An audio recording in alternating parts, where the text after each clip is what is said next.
Fair. Do I have any opinions on Doctor Who? So many. Too many, if anything. I've only really watched the Eccleston and Tennant era. I'm not really up to date on my Whovian lore after that. Oh, he's playing some WoW. Worst Doctor, Yep. I don't really know. I don't think any... Oh, and he's claimed he would never play WoW again, and he did a video about that. That was really funny. I was like, why are you playing WoW again after you've been like, I will never go back? Nobody can resist WoW. No one can resist Once WoW. once they've started. Yep. I've resisted WoW for 25 years. But you never started. You start, you can't resist. No, once you start. You have to start. If the acting was bad, I think the stories were badly written for the actors. Like, I don't think that Peter Capaldi was a bad Doctor. I just don't think he got the best stories. I think Christopher Eccleston did a really good job with it. I honestly do think that Christopher Eccleston very much got the depth of the fact that the Doctor does have a dark side to him. I think a lot of the modern Doctor Who stories cast them as like a bit of a silly, goofy, zany person that isn't willing to do horrific things if they need to. Like, I think the moment that I lost real interest was when Matt Smith said the line, I wear a fez now. Fezzes are cool. And I kind of thought, you're literally just doing that to try and be weird. It's not that fezzes were or weren't cool. It's that it felt a bit too Tumblr to me. It felt a little bit too Katie to Penguin of Doom holds up spork, lol, random, rah means I love you in dinosaur. You know? I'm weird now. I'm going to have one of those mustaches tattooed onto my finger so I hold it up and everything I have is going to be bacon flavored. You're replacing your personality with outward representations of quirkiness instead of inward understanding of what your quirks mean.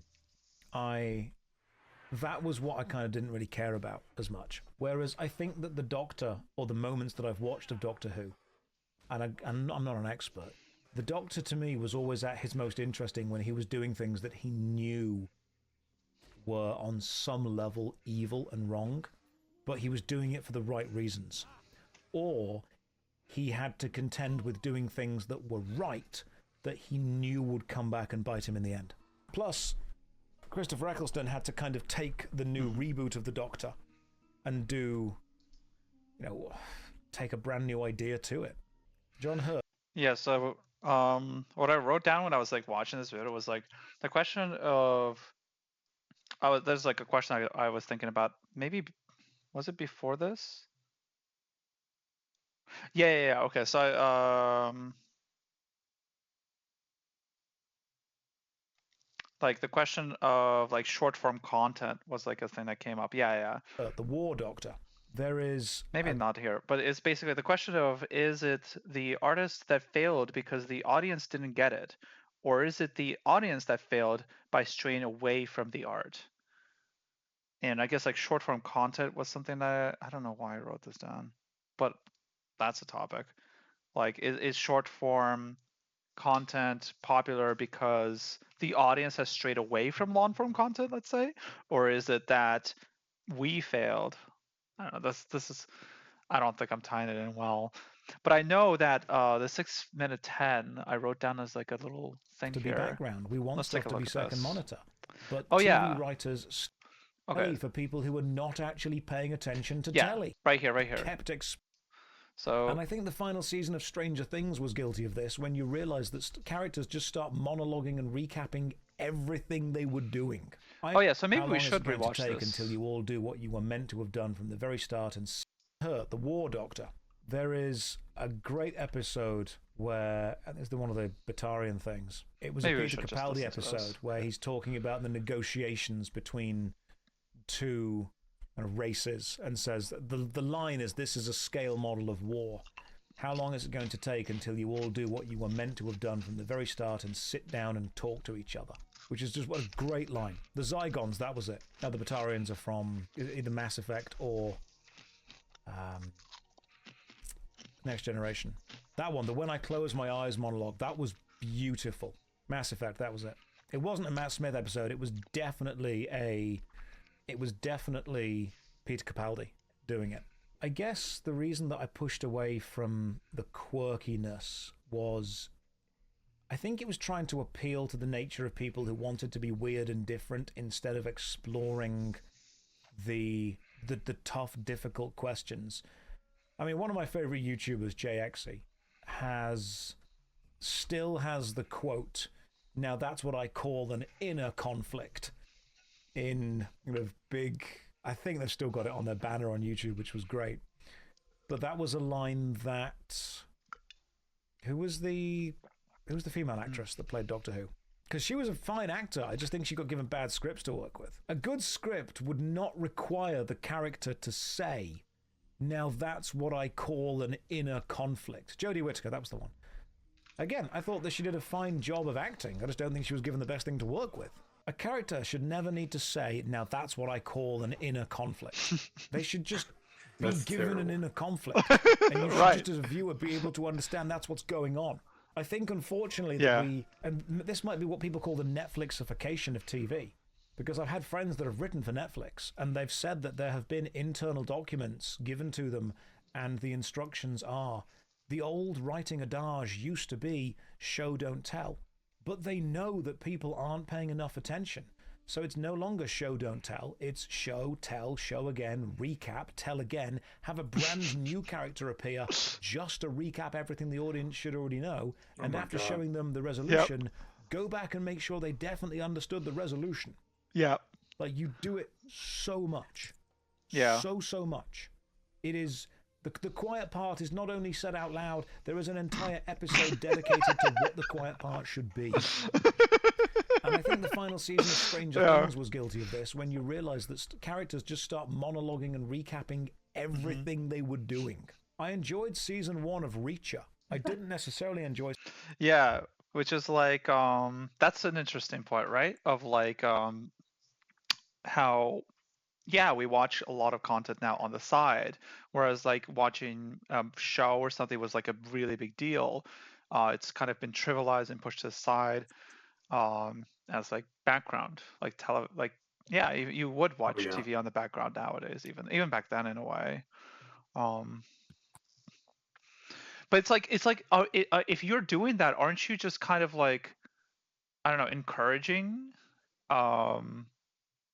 I think it's Like, more sinister than that. is this us I giving think in to the future, no, or no, is this no. us actually our self-sufficient, like self-fulfilling prophecy problem? Like, I what is think it's more this? sinister. I think they know that the average person is getting dumber. They know Oh that. man, yeah. It's true. And so they spell it out more. So so the average person, they think the average person is getting dumber. So they're like, we They have to do. write more dumb because otherwise we won't reach the people that we otherwise normally would be reaching if they were smarter. Is that I think really? yeah, That's their I think view so. though, but that's not necessarily true, right? There's no. No, I personally think the average person is getting dumber. Yeah, I do. So if you're trying to commercialize, you have to accept that the audience Yeah. that you Yes, are of course. selling Yeah. to is like lower Hmm. comprehension of what's going on. But then, Yes. like, what would be the point then of having complex plot that you have to explain? What would be the point of the complexity if they're not understanding it anyway? What would be the point of spelling it out? Like, would it be you would spell it out because you would want them to understand a complex conflict? But then, why would you write a complex conflict if you then have to explain the conflict? Oh, what? What is the point then? Maybe it's not that complex at all, but I have to look at the actual movie itself, so I can't really say. Oh, with Stranger Things last season here. I actually haven't seen it. But yeah, it's like that seems like I such mean, a look. So bizarre think about it. strategy, you know? So look, like they know that 80% of the people watching at any given time are going to be on their phones, looking at TikTok, looking at shorts, whatever the fuck they're doing, IG. So I think they feel like they have to kind of spell things out verbally Okay, to catch their ear. so think about it this way.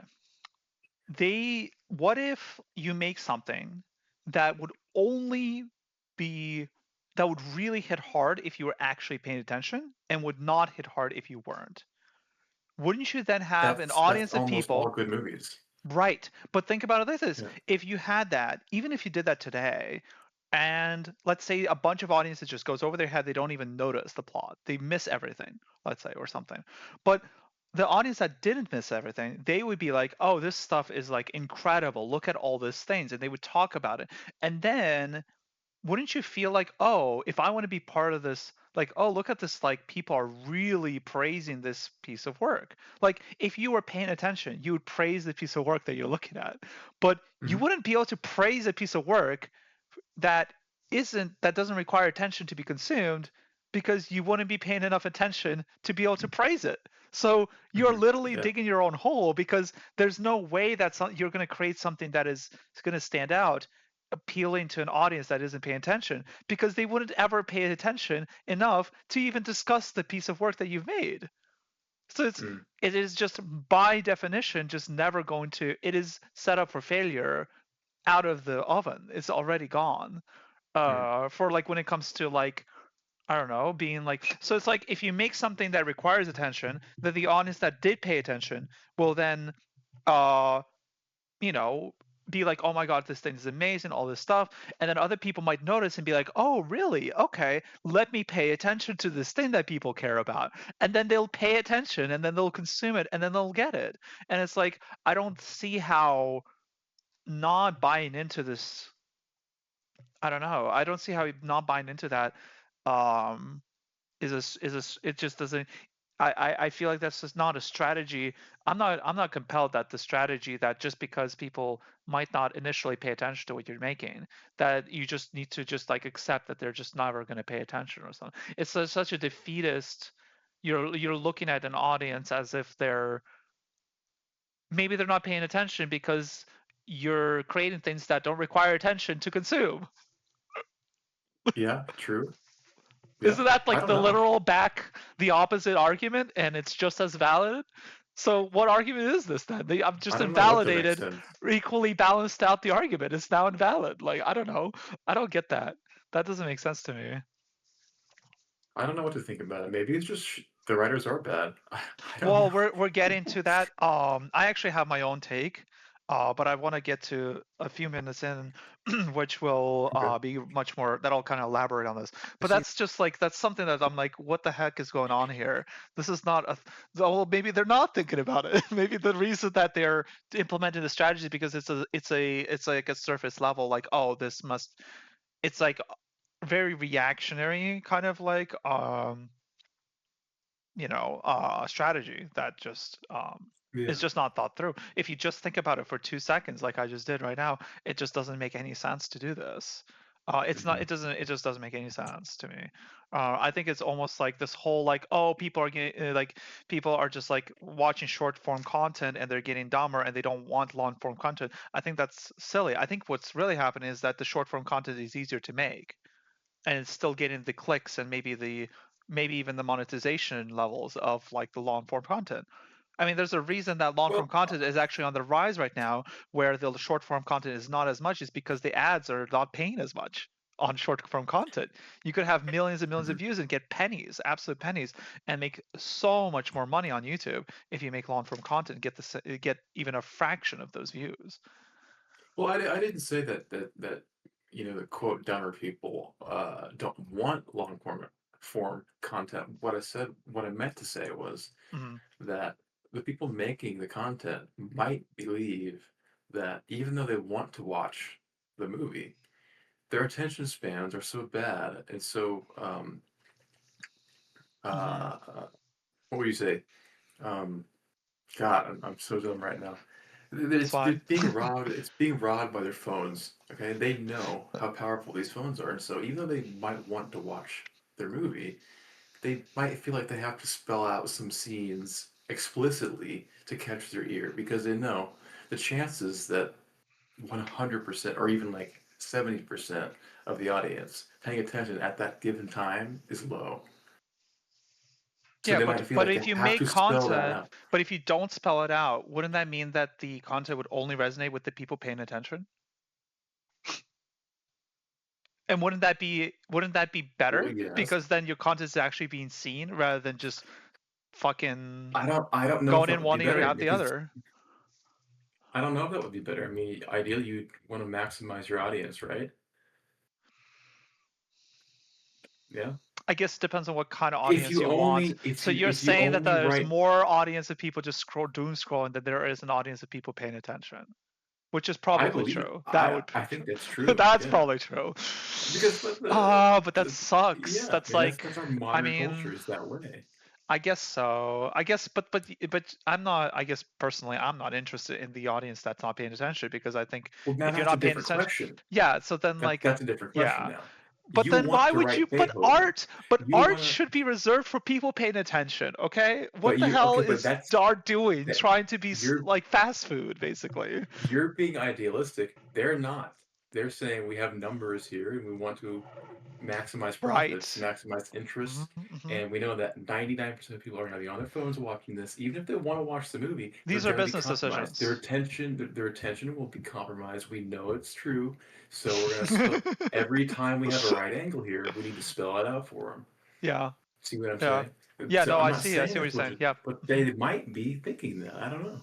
Yeah, yeah, yeah, for sure, absolutely. It's a completely a business decision. It is not a pursuit of art, Right. of artistic progress. It's the pursuit of just money. It's just commercialization.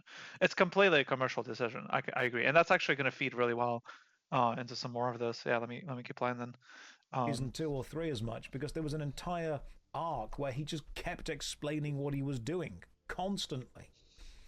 I'm like, you don't need to explain to the audience everything that you're doing when the audience should really kind of just get it. They're starting to make telly for people who are not actually paying attention to telly.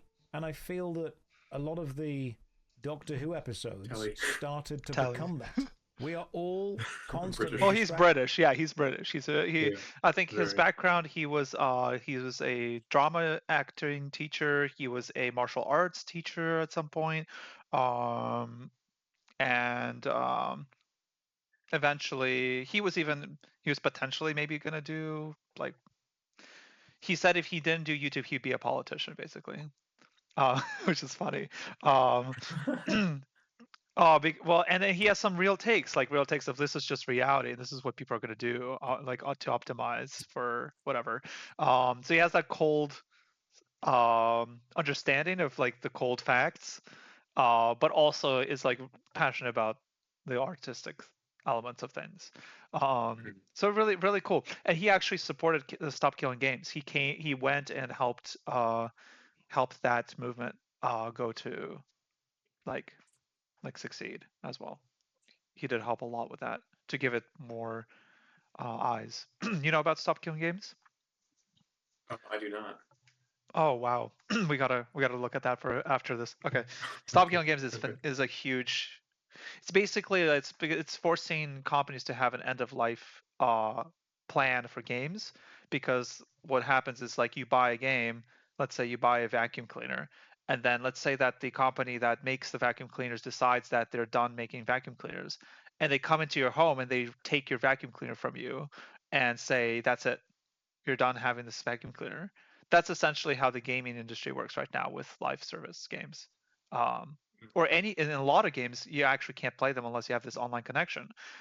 So it's like this equivalent of someone going into your house and taking away the Right. product you bought. So it's Yeah. like Stop Killing Games is about preservation of games so that games don't get kind of deleted and gone, and you have to have like Mhm. the community has to fucking figure out how to salvage the game in some way. And a lot of times, gaming Mhm. companies will actually place like intentional things that would make it impossible to reconstruct the game or emulate the game or any of this stuff because they just Mhm. it's like, well, you're destroying art. Mhm. Games are art, are a form of art at this point, and there's historical value to it. So it's like an artifact as well. So Mhm. it's like Stop Giving Games is fighting to make it in EU law, because EU has consumer law, and is Mhm. like the strongest place where we might win to get laws passed to protect games That's from cool. getting basically deleted um, Yeah, irreversibly. that's some bullshit. It is some That's bullshit. It is completely bullshit. It is. that's It some is. horseshit. It is some. It's complete horseshit. The guy who's like piloting, who's called Accursed Farms, he's like the channel, and he's been pushing this for like 5 years, maybe longer. 3 years maybe, I think.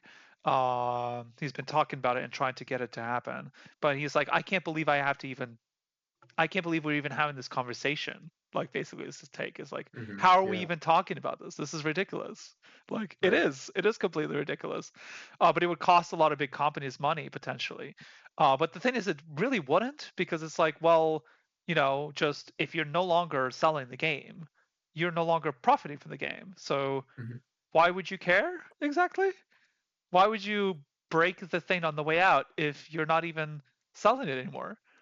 If you're not Yeah. providing, it just makes no sense. So Yeah. yeah, so he's been helping kind of bring more attention to it, which was really great. I That's mean, cool.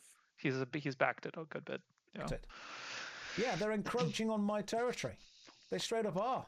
I'm Oh, the person that should be creating stuff that you're not paying attention to. And I think that the changing oh yeah, he nature. does this whole "I embrace that I am second monitor content" kind of thing, where I'm like monologuing to entertain your day. He's very like, "Oh yeah, I embrace that. I am second monitor content." So that's why he's joking that he's like, "You're encroaching on my territory. I'm supposed to be the background noise that you listen to, not Yeah. these TV shows." Yeah. Exactly. That's Hey, funny. get out of here. That's my territory. This is Yeah. my Real. gig. Real talk.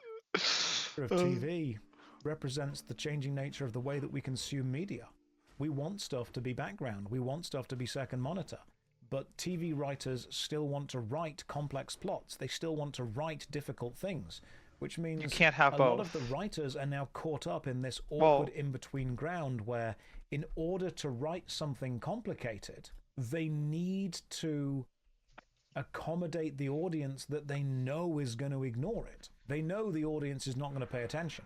And yeah. so they are forced to create work that constantly reminds you of what's actually going on. I think this is. Yeah, I think that's crazy. I really think this is actually crazy. I've thought about this more now because I like, I think that's crazy. I wrote down here, they are expecting the audience not to pay attention. I think that's stupid. I think if you make something that requires attention, then you're only going to get the attention of people who want to pay attention. By creating something with the expectation of someone paying attention, you are going to only get reception from people who are going to pay attention. So if you want your art, like someone writing for a show, if you want to be appreciated, you need to write in a way that will require attention to be Well, appreciated. here's the Because here's otherwise the you're not thing. going to be appreciated. Otherwise you're going to be background noise. Like you can't have So both. so here's the thing. A certain percentage of people will pay attention no matter what. Okay. Now, the other percentage of people, if they did pay attention, let's say they heard that line that spelled it out for them, right? And every minute or two, they oh, okay, this that happened. What does the filmmaker gain by them knowing more about the thing My versus question not is, even what are they losing by having someone fucking have to yeah? chew and spit that food in your mouth? Like, What are they losing versus what are they gaining if yeah, if the dummy on their phone is only getting parts of it every 5 minutes? What are they gaining by doing that? Why not just leave them out altogether? exactly. Why Just do you leave them out. want this audience? You're What are not they going actually to. gaining? Well, they're gaining money. They're gaining people to actually stick How around though? and keep Because they watching. but okay, I Because guess they because do. because Yeah. because because if you get reminded of the plot, you think you're still watching. You're being tricked into thinking you're still watching, and that you're engaging, and that you So know the what's way going that the on, streaming even though you services, weren't paying attention. That you have the like, what is it? The placebo effect of being there, of like you're yeah, actually yeah, paying yeah. attention. I am role playing someone who paid attention to a show and watched it. Basically, they're So LARPing. so Basically, so you're do the getting an audience that would filmmakers LARP that. do the filmmakers Yeah. say so you make a movie and you partner with Hulu. Yeah. Is is your profit determined by engagement? Like how long people actually stick on the I movie? have actually no idea how that works at all. But I bet Because that's that would the matter. main driving force of all of this. The main Okay. drive force of all of I this see. has to be money. If you ever see an illogical decision made in art, the reason is money. Hmm. It is absolutely every single time, without fail. the reason someone would make a stupid decision when making art that is blatantly obvious to a viewer who has never Yeah. thought about what they're watching. They're just It's a, literally like on your lap. You're like, well, that's kind of stupid. Why it's a did they do monetary this? incentive. It is 100% of the time a monetary incentive. It has to There be. is no possible way that you know more about how to make that show better or change what should have happened in a plot or in a show than somebody who's literally writing the show. Like Yeah. Yeah. it's just impossible. There's no way that you can make this unconsciously. I refuse to believe it. I refuse to believe it. Hmm. Otherwise, why would you Yeah, even I'm with bother you. writing? Why would you Why even pursue do it? such a fucking broke profession as writing plot writing if you Yeah. didn't care? What? Yeah. Like, Accurate. this is absurd. You're not making bank writing for these shows. There's no way you are. Well, maybe you are. Maybe I'm wrong. Maybe you are totally making bank writing this slop that's being sent over to these audiences that aren't paying any attention to what you're Right. doing. This has I to be don't the know. most miserable job where you've turned your writing career into a commercialized like factory. Like, what is Yeah, this? Is it's just sad. it's this is absurd. That, like, I mean, I don't know if what was the writing strike about? The writing strike was about being paid more, was it not? Yeah. You mean like 15 years ago? Yeah, like, Or no, that was like 18 years ago. yeah, and the shows did suffer. All the it really did suffer. Hmm. The writing, yeah. Yeah. So this is like, I feel like I look at this and I challenge this whole thing of like, oh, people are just, just not. I think it's just that the commercialization, the fact that ads can play automatically, the fact that the people running the ads, if you have something going and an ad's going to play midway, if someone is watching, they're cued in to watch, right? It's playing on their Mhm. device, but they're not paying attention. It doesn't matter to the person getting paid for the ad to play in your content. They don't. It doesn't matter to them if the person watching. There's no way for them to A/B test if the person watching actually watched the ad or if it played automatically on a device. So that means Mhm. that if you wanted to optimize getting the most ads to play, for people who are paying attention, if someone's paying attention, they see an ad, they'll just stop watching. So if someone is not paying attention and they watch an ad, they'll keep watching. So they'll watch more Right. ads. So that means that Hmm. if you can optimize your content to be as boring as possible, while also, or like as background stuff as possible, while also engaging enough to fool people into continuing to watch, if they ever, so that if they ever check back in, they don't feel like, oh, why am I bothering keeping this on? They can be like immediately every 2 minutes. It's like, I hope that if the person comes back to watching it in the background, they can be like, oh yeah, that's what's going on. Oh, interesting. Okay.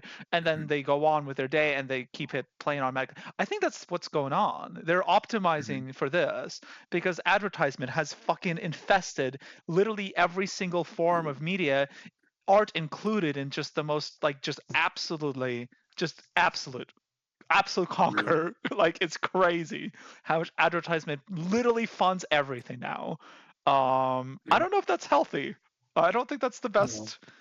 It just doesn't make any sense No. too, because how much do you think you're getting turnout as an advertiser, someone who pays someone to have your ads played in front of people? How much are you actually making off this? How worth it is this?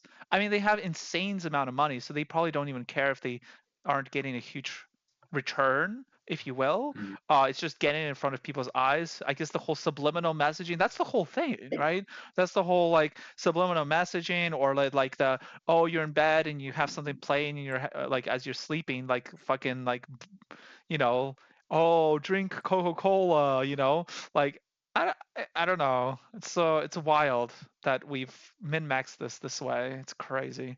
Yeah. But I would refuse to write where I'm like, oh yeah, what I'm writing right now, what I'm creating, pouring my thought process into, is like, no one's actually going to pay attention to this. And it's this by Right. design. They don't want, like, this is just absurd. I think this is such a sad, depressing way to do this. Like, yeah, if you need to pay the bills and you've just ended up in this situation where you have to take this job and this is your optimal solution. But I think it's more so people are taking this kind of work probably as a means to an end, more so than a like passion pursuit, you know? And they Yeah. don't want you. That's the No. thing. They tell you not to write in a way. You have to remind the audience because they might walk away and not paying attention. I think that's a defeatist attitude. That's a attitude of like, we're commercializing, we're trying to make as much money as possible, and we don't care about the audience that's paying attention, because the audience that's paying attention is the one that's leaving. They're like, Mhm. why am I being fed, like, why am I being treated this like patronized, that I don't understand what's happening on screen, or I don't know, it's like not thought provoking. And I actually will get to more that I want to say Mhm. about this. It's coming up some more stuff here in a minute. um Is what Here. bothers me.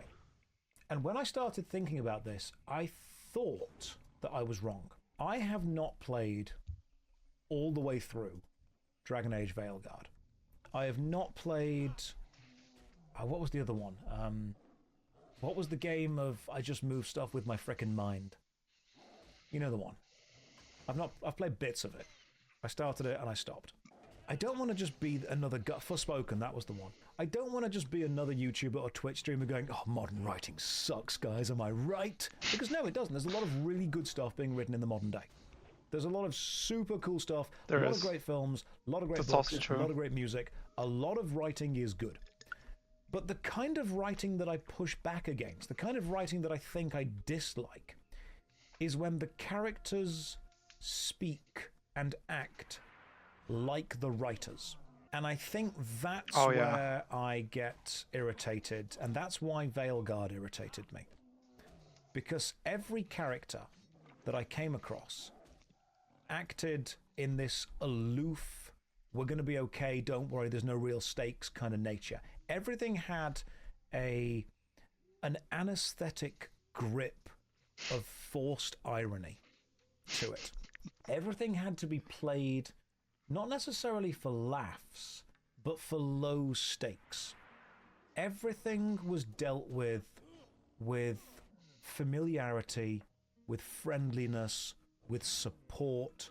It often felt like I was watching a team of very well adjusted people try and not ever get irritated at anyone. And that I found really boring. I think modern writing suffers from the fact that they're not willing to let anyone be a genuine asshole. They will write Yep. characters that can be redeemed. Everyone has a backstory that explains why they are the way they are. And there seems to be an almost playground friendliness to them. And if there's a playground friendliness, then character progression feels difficult. I don't necessarily want all of the characters to be nice to each other. I kind of like it when it's Yes! just like a straight up irredeemable arsehole. I don't Yes! want to feel like I'm watching But the it's second that's draft not of a. that's it's somewhat frowned upon in kind of modern society, Which is having somebody ridiculous. They don't having understand somebody what they who want. They don't understand what they Mhm. want. So Yeah. what I wrote, um, basically, I wrote down. I actually met because in one of the other streams, Just Strife was like talking to a viewer, and he actually was debating with the viewer, and he actually was like, "Hey, let's continue this conversation in DMs. My DMs are open." And I was like, "Hmm." And that was in a recent video too. And I was like, "Okay, I'll just send this DM." So, but didn't get a response yet. I think he was busy with some. There was like a marathon gaming thing that he was doing with some clan where it was like a race to get certain points in some old game. So it's just like I think he's preoccupied potentially because I Mhm. wrote a lot. So probably so, but I'll just say it here because I think I want to still digest through this because I think this is just a great conversation that I wish if I could have it with him that'd be great. But I'd still like to still get it out there.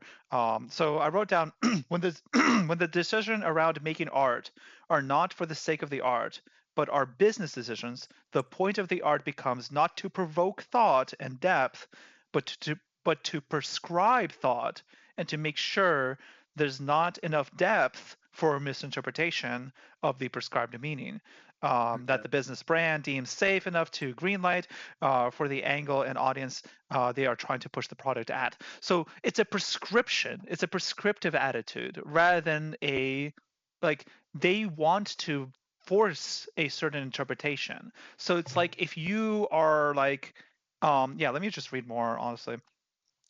I think this is because in such cases, they fear that the more depth and complexity there is, the more difficult it is for them to maintain control over the perception of the work. And therefore, the less predictable the relationship between the art and the business and marketing becomes. So it's less predictable what the audience is going to think of the art. So then you can't control the narrative of your show's perception audience wise as much. And I think this is a purely business decision of like softening up the little bit and that safety, that playground safety you might feel with characters not hating each other too much. They got to get, they got to oh, I hate you, but not so much that people, if they don't like this conflict, we can't back out of it, like, Mm. you know what I mean? That's kind Hmm. of, yeah. Yeah, I do. Yeah. um from the I think we talked artist. about that a little yesterday too. Yeah. Yeah. I think. Did we? Mhm. I don't remember off the bat now. um from the artist, I might have mentioned some of the stuff. From the artist's point of view, this is a complete backwards and nonsensical approach because you can achieve a large amount of that control through skillful execution.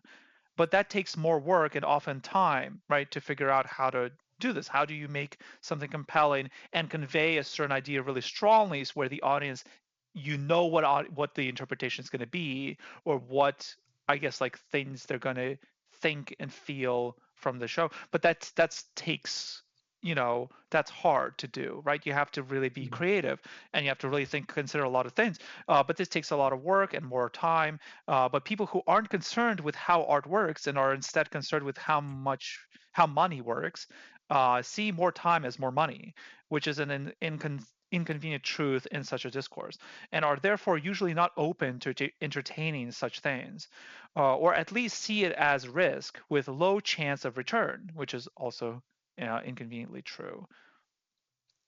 There's Mhm. also the fact that conflicts that have real and even irreversible consequences fuel the weight, gravity, and meaning of storytelling, often allowing for a more natural and fitting ending because the nature of the ending being inevitable, that it couldn't be any other way, makes the ending feel that much more meaningful, powerful, and organic.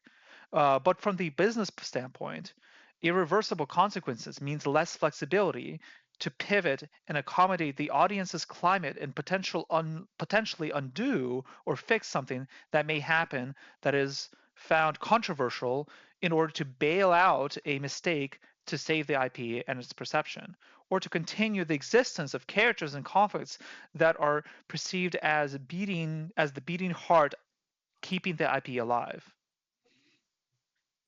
It's always comes back to trying to control what people think rather than provoking people into thinking whatever they want and focusing on giving them a powerful experience to engage with. Interesting.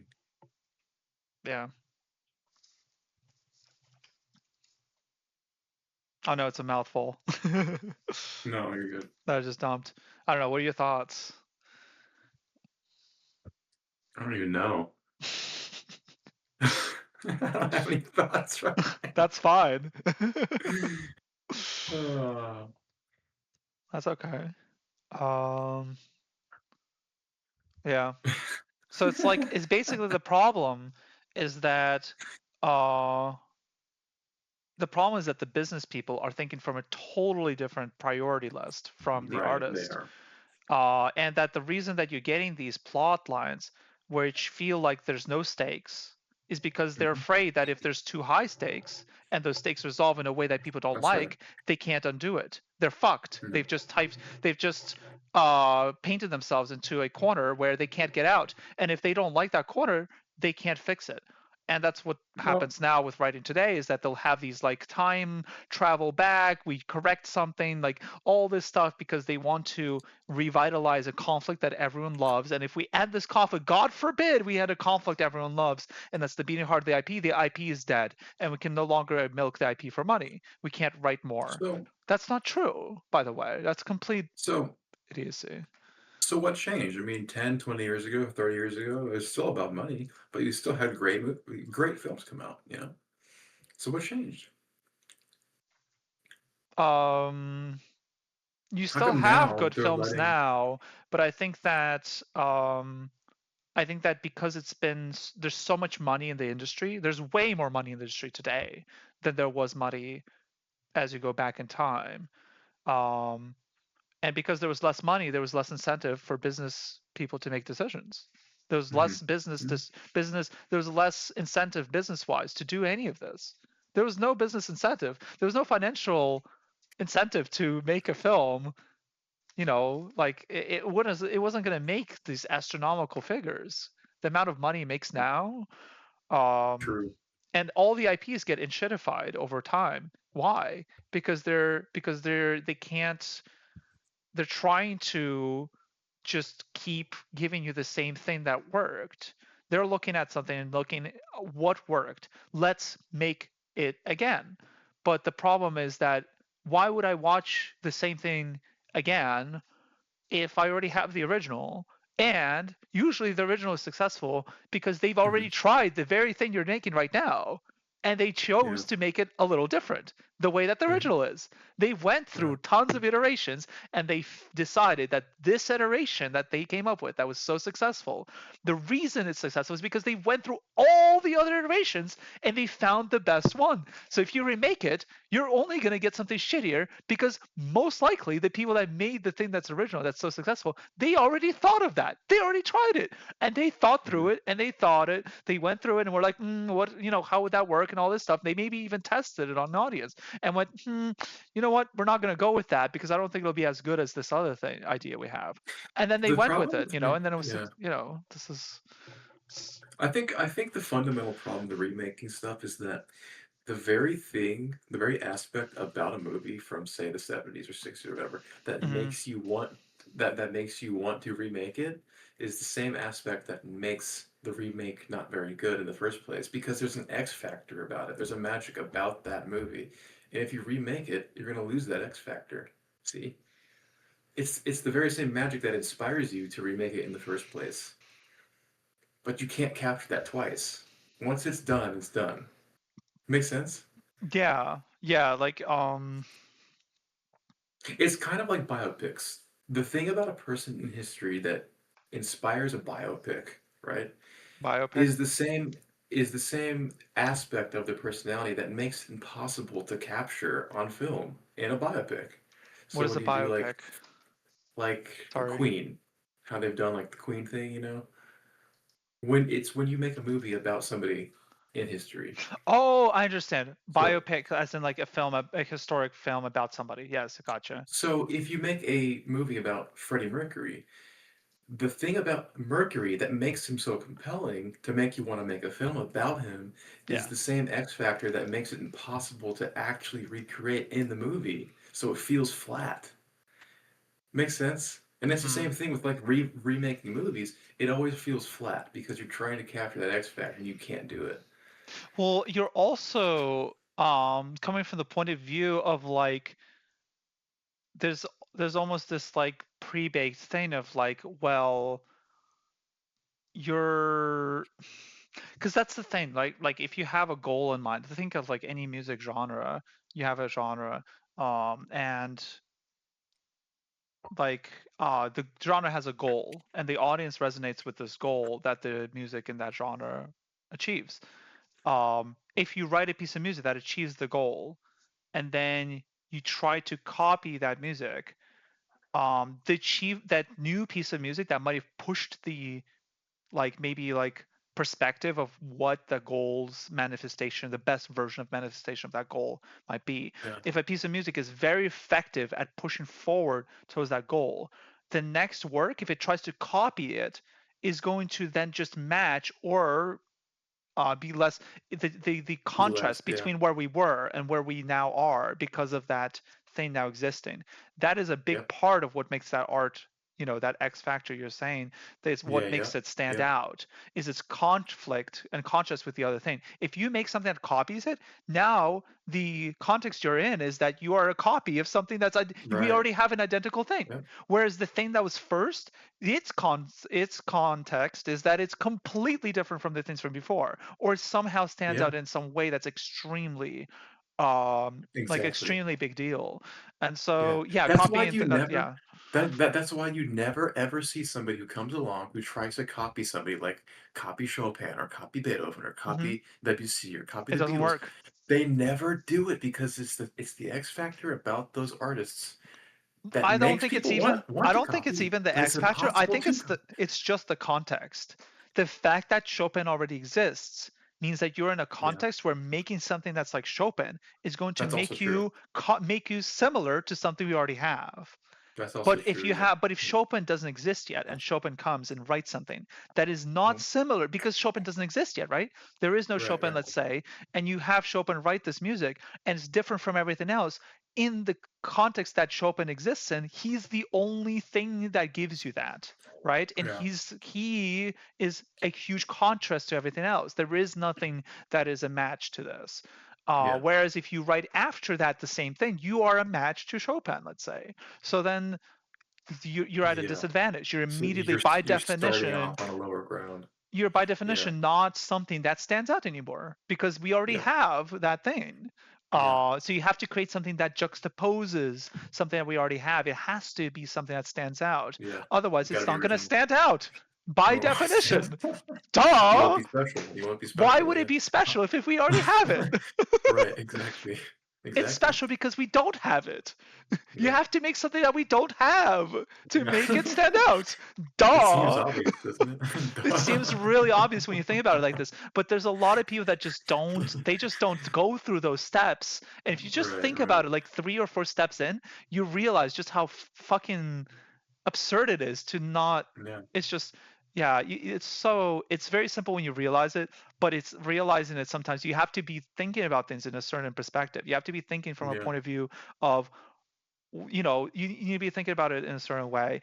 And I think that business people, that when you're making things from a business decision standpoint, you're looking to replicate a strategy. You are looking for something that is going to guarantee results. Right. But the problem is that they're looking on a very surface level at what guarantees results. It's And that's not very how non art open works. minded. You have to be open minded to, I am willing to get results no matter what. If it's no matter what, then you might be open to gambling for trying something that is different from what we already have, because the only other things that stand out are going to be a huge success, Yeah. like as big, yeah. So Hmm. safe is just not. Yeah. It's just the art is just not impressive when it's safe like that. And Yeah. Nobody's it's ever been a just, great. Yeah. yeah. Yeah. Safe doesn't write the history books, bro. That's not how It's it works. apathy, right? Yeah. I would Yeah. assimilate. I would associate apathy, like like Hmm. safeness with apathy. Really, like the emotional. Interesting.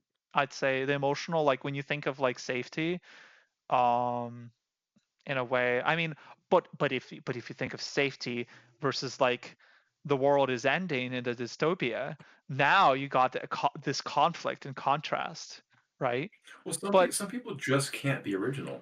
Some people just. This is just how. I mean, I'm sorry to say, some people don't have what it the takes X factor. to be original, and so they'll copy their favorite music or whatever, and that's totally fine. But that doesn't write the books. That doesn't write the history books. It's And risky. you You need the could be people who trying are like something that doesn't balled exist yet, out. and it could be Yeah. complete garbage. It could Right. be. It could be complete garbage. It could be that you make something and you try something. You're like, what about this thing that's no one's ever done? And I'm going to try it out. And then everyone hates it and no one wants it. And The people who do that, the people who change the world, are the ones who have the balls to do that, and not everybody has the balls or because there's a talent to do huge it. risk. There's a huge It's a huge risk. risk. There's a huge risk that you might be a fucking Yeah, fool and a clown, and everyone's going to be like, yeah. what an idiot. No one should do that. Or you might just be What hurts like, more? Look, what hurts more? yeah.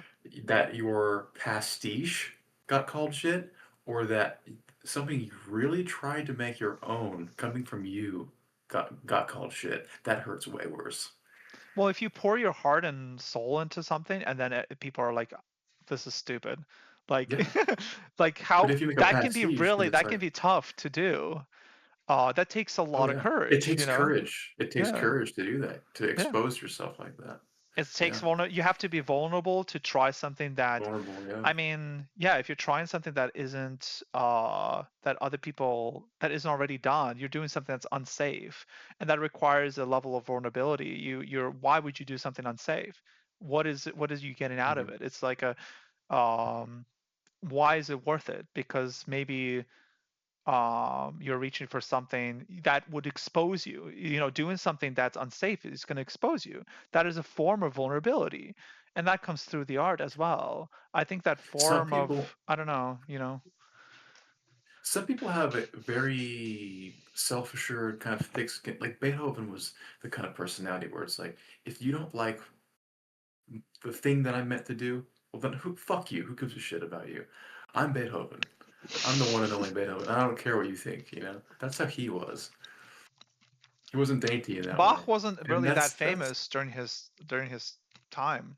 Like, I don't Bach think so, wasn't right? no Bach was a famous organist. He wasn't a famous Organist. composer. Yeah, Yeah. yeah. So, but he still wrote all that stuff. He had no idea if it was going to be Oh. He what it he was.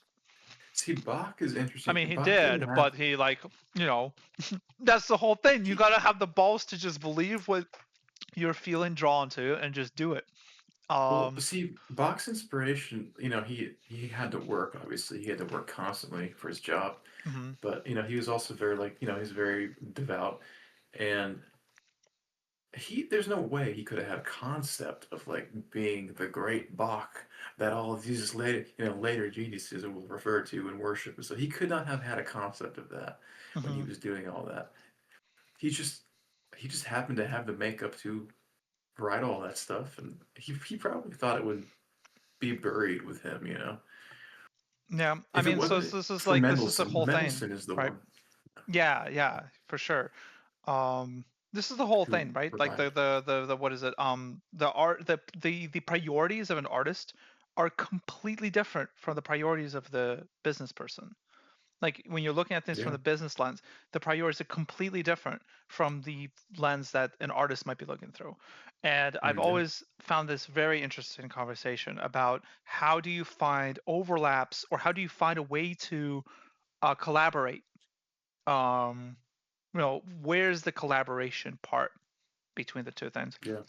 Yeah. um, I mean, Beethoven was famously a very good businessman. He wanted to get paid. He wanted to get what's owed to him.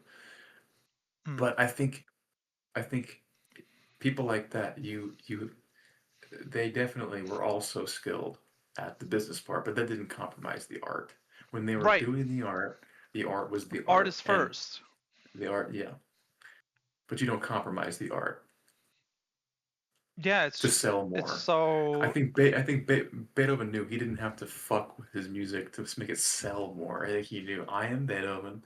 This is good shit, and it will sell regardless. Give me my money that I'm owed. That was basically his take on it. uh-huh, yeah. So, yeah, this is like this topic. Yeah. Well, let's hear some more. Let's hear some more.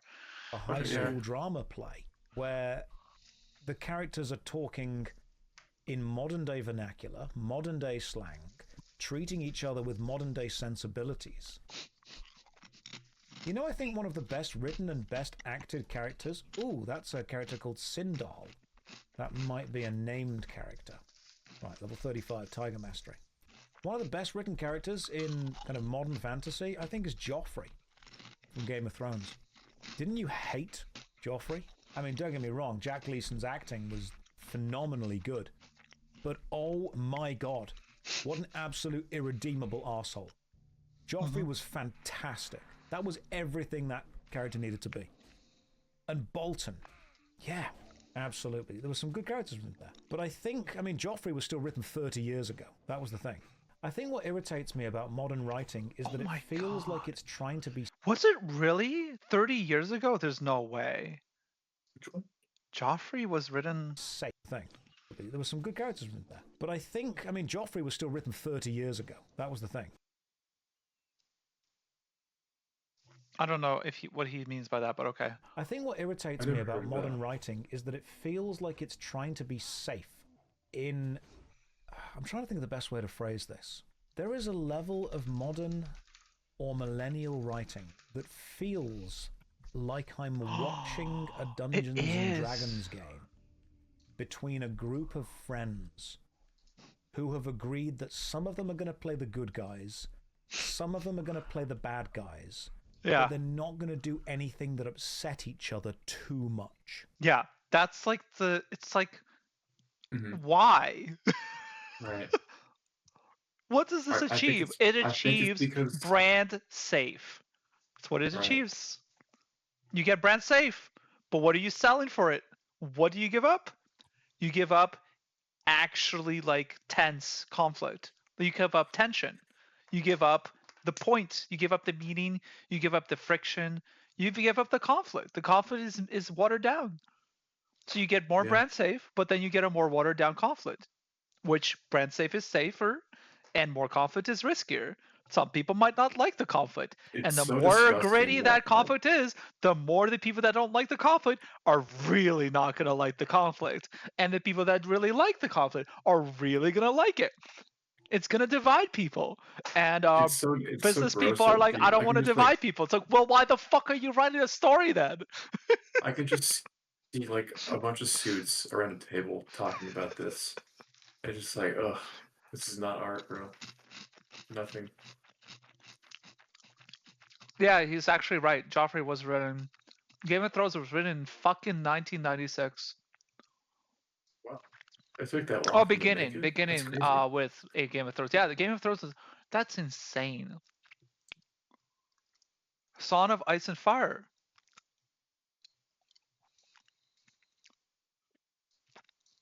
Wow. You know, the whole like Winds of Winter is still Winds of Winter is still not out. I've never even seen Game of Thrones. You've never seen Game of Thrones?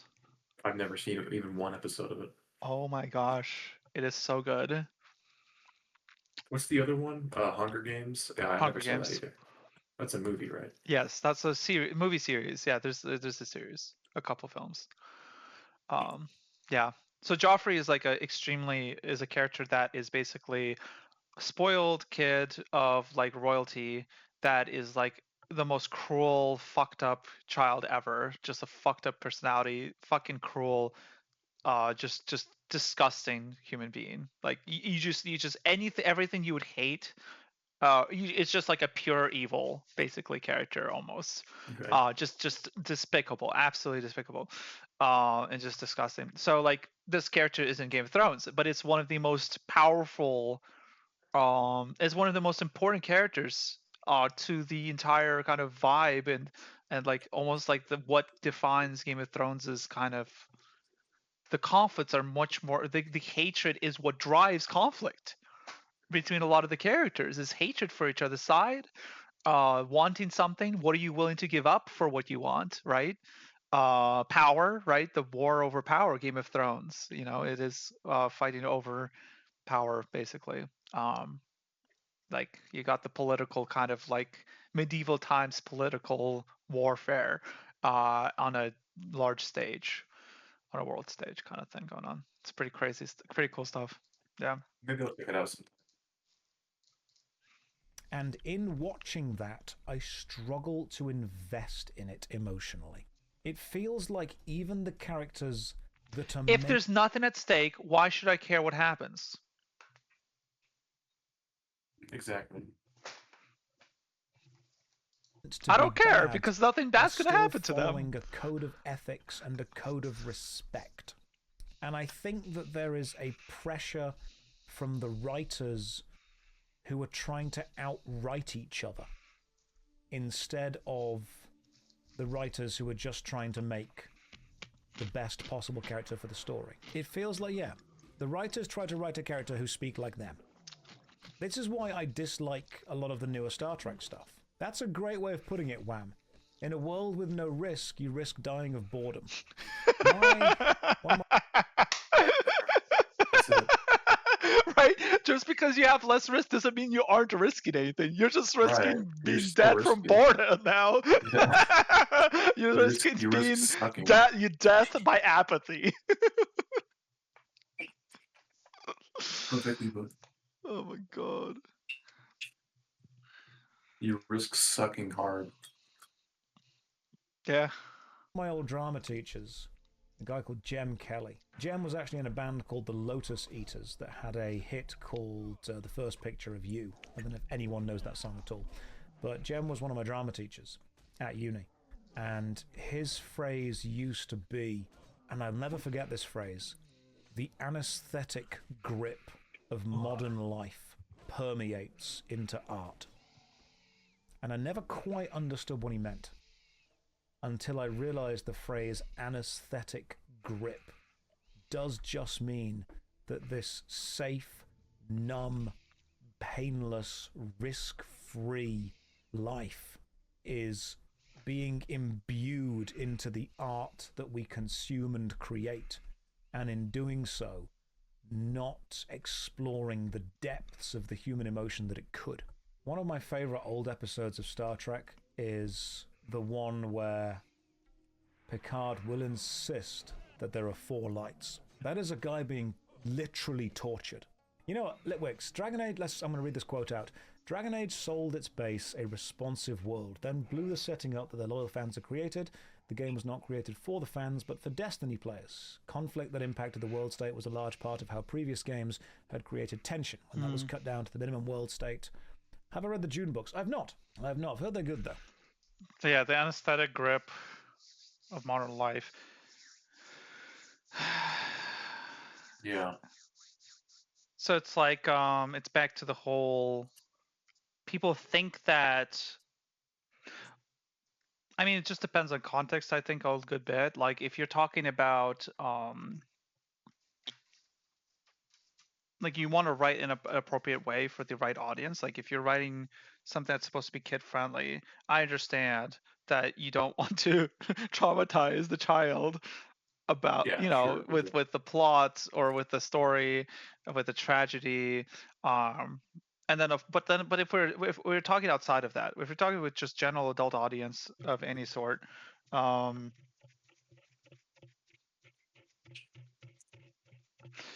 I think what writers actually are forgetting is that you know what they're actually deadly afraid of.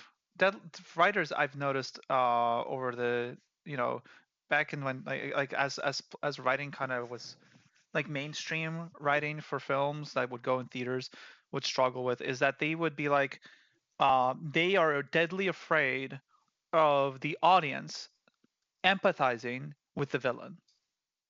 Like this I've noticed being like a giant problem. They are deadly. They're like, you cannot Nice. empathize with the villain. If, we think that what the villain thinks is wrong. Just so you guys know, make sure you guys, write down that legally speaking, we do not like what the villain thinks. It's like, what the fuck? It's like, I don't But you know understand. what? You know what's interesting? The most interesting movies are ones where you actually do kind of find yourself rooting for the bad guy a little bit sometimes, because there's a Exactly. co- complex nature to the to the character that makes it more interesting. Yes, it's not This is even clear true of whether the down. villain is in the wrong. That's so Exactly. interesting. This is even, dude. This is even down like to like Beauty and the Beast. Gaston. You find yourself liking the character. He's not totally evil, but he's kind of a prick. But we like him, we hate him. It's just this kind of love hate thing. I feel like villains who are like that are more interesting. I feel like there's an aspect of the Joker too. I Yes, feel like that's people like exactly what I they was like the literally going to Joker say next. Was and the they hate the Joker. Joker. Think about the Joker. How many like the whole like it's not about the money, it's about sending a message. One of the Mhm. most like redone like memes or like little snippets out of the film for like Right. something super relatable for people. People Yeah, relate with that. People they do. actually relate a lot with what the Joker will do and say in a lot of scenes. And look, He's like, oh, like, oh, that scene where he's like, oh, the um all these people die because like a hospital gets blown up or something. Nobody cares, but one measly politician is gonna get hurt. Everyone loses their minds, right. right? He's Like that telling is he's saying a true relatable. thing. That is He's saying a true relatable. thing. It's like Also, he why are we not wondered prioritizing these common folk people? Why are the politicians treated different? Like why are the exactly. elite No, class, it's. you know I have So he makes feelings a good about point. Batman. huh It's read not lost on me that the Joker has a lot of like pro working class sentiment. His arch nemesis is a billionaire. That's interesting, actually. Wow. Do you think this is baked in on purpose, like from the get-go, like all the way back? Is Possibly, this by but design? Was this intentional or just happenstance that it just aged like fine wine? What you just said. I think it aged like milk because we're supposed to root for the billionaire when that is 100% not the case in practical terms. Okay, but hold on. Like, don't get me That's wrong, the Joker's a villain who does bad things, but his beliefs are. I don't know, his beliefs are pretty groovy. Well, okay, he but think says about he this. believes that, but You Well, yeah, he are, says he believes stuff, but but what you you might do says more about your beliefs than what you say. Yeah. sure. But like with Bruce, right? You might not root for him. Be like, well, why are you upset? Like you're a billionaire. You have all this money. Like you shouldn't. You don't have problems. You have money, but you do, right? Just because you have money doesn't solve. Money didn't solve Bruce Wayne's problems of losing his parents, right? Like the conflict is there, even though he has all the money in the world, he's not able to resolve his conflict, right? So in a way, Yeah. you're like, we're not supposed to root for. We shouldn't root for the billionaire. Is the Joker's is siding with the villain, but then the siding with the protagonist for Batman is that like you know, it doesn't matter whether you're upper class or you're and he actually right like isn't Bruce's perspective changed because his parents die in this he just like realizes that like he's like everybody else, right? Doesn't it humanize him? Everyone dies. Yeah, Even like billionaires die. he's actually humanized by that experience, and he it changes his um perspective on um I don't know, right? I feel like it does. Like, why would you be a vigilante if you have all this money in I the world? need Why would to you bother if you're a rewatch rich Batman. person? Why would you bother? Why bother with all this? Because Batman doesn't have to go through all that, right? Yeah, he doesn't have to do this. Nobody's making him put on the suit and go fight vigilantes with his fists. Why the fuck is he doing this? I mean, well, maybe Joker will destroy the city or the whole world. I don't fucking know. I don't know Batman, but like maybe he has to fight Joker or else he'll He die if doesn't he have lives. to I even don't live know. there. He could probably buy a mansion, go live somewhere else, and be like, "This is just a Okay. lost cause. Why is this city is a lost cause?" But I guess So he so has yeah, he like the doesn't belief have of to like live in his Gotham City. Gotham City, yeah. so, so there's no like plan to take over the whole world For by what? Joker or For whoever. Joker? Yeah. No, he's hmm. I can't say for absolute sure. I don't think it's about taking over the world. He doesn't even care about money. He literally burnt money and Mhm. was like, "Yeah, I don't care. Like, I just want to send a message to the um." I think if I had to boil down the Joker's kind of plot from the Batman. That's what we're talking about, by the way. We have a viewer here, Josephine Clara. Welcome, welcome. We're kind of on a bit of a B plot away from music. We were talking about music, but we kind of deviated to art, and now we're talking kind of about film and writing when it comes to art. Um, but yeah, like the Joker is like I think really his conflict is probably neglect, right? And a lot of what the newer film Joker, which wasn't actually about the Joker, right? The film Joker, was Mhm. about basically was like him like being neglected, being failed by the system. So he's like a product of the system. So he hates the system and he wants it I see. destroyed because he feels like the system failed him. So he's Mhm. gonna fail the system back as hard as possible by I got you. torturing it and being like, maybe why he's so successful as a criminal is because he understands the system so well. The He knows how system, to right? manipulate and trick it and to Hmm. expose it for how pathetically hopeless it is at protecting itself from people like him. Maybe he chose Hmm. to be that because he felt like if no one did it, he's going to do it because no one else maybe will, and he understands how to hit them where they're hurt, where it hurts the Hmm. most. Yeah. And Yeah. Batman is also kind of like, I'm going to hit them where it hurts most. I'm going to instill fear into them because that's what I felt when my parents were taken away from me. I think there's some really strong writing there, I need to watch on both that perspectives. the Dark Knight stuff. I haven't seen that in probably 12 years. Yeah. So I need to watch it all as an adult again. Yeah. Wow. Yeah. No, they're fantastic films. The music is incredible. That's what I hear. That's what I hear. So I'm hoping